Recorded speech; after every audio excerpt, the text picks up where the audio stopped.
Minville incident, in Oregon. In May of 1950, a farmer named Mr. Trent saw a UFO at his farm outside Minville.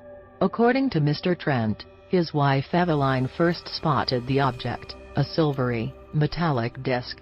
She was outside feeding her rabbits when it appeared in the early evening sky. She called out to her husband, who came outside and watched for a couple of minutes. He then went and got a camera, and took 2 pictures before the object sped off to the west. The most striking thing lending credence to the story is the Trent's behavior. They never made any money off the photographs, and actually had to be convinced to let them be published by a local reporter. Apparently, they were afraid of getting into trouble with the government.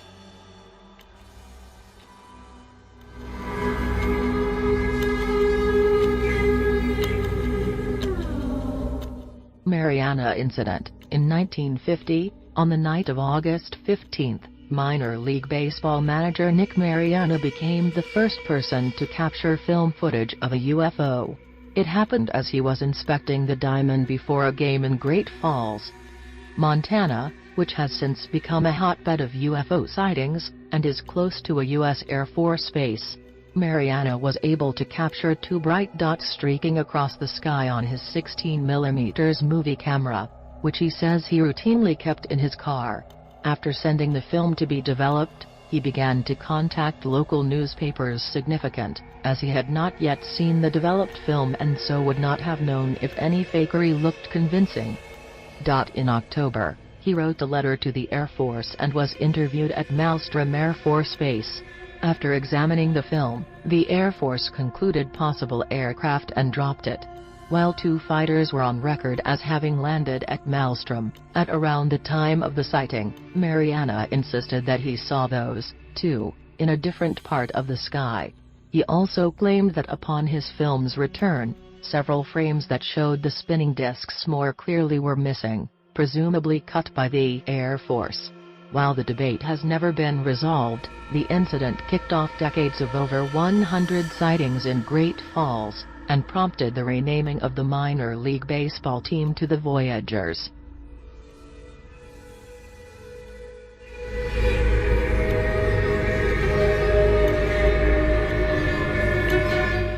Chicago O'Hare Incident. When several people state flatly that they observed a saucer-shaped aircraft hovering around before bolting into the sky at incredible speeds, it is tempting to assume that they don't know much about aircraft.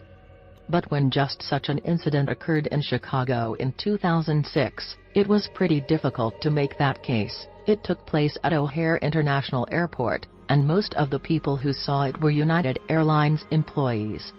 No airline officials, air traffic controllers, or radar records indicated anything out of the ordinary, though a United supervisor did call the tower to ask if any saucers were hovering nearby. The FAA has declined to investigate, which has proved irritating to those who insist that they witnessed the incident. Officials have tossed out the usual balloons, optical illusions, and weather phenomena as possible explanations. As for the witnesses, they counter that none of those could explain the hole that the craft punched in the clouds while making its quick ascent, which lingered for several minutes. All witnesses agreed that the craft was dark gray, didn't have any lights or markings, and maintained its position steadily before blasting off.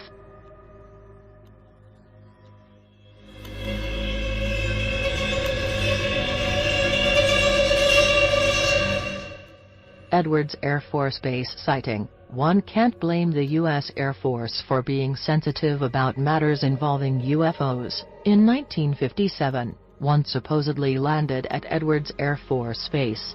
If that sounds like an insane myth, keep in mind that it was allegedly caught on film and was reported by Gordon Cooper, a test pilot and astronaut in the United States' first manned space program.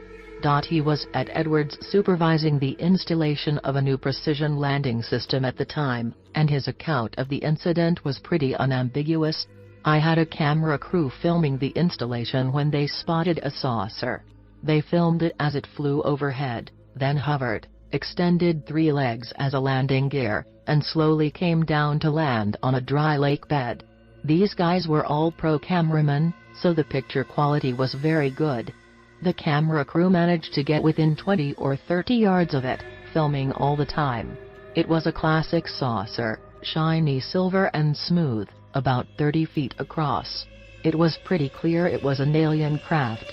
As they approached closer, it took off.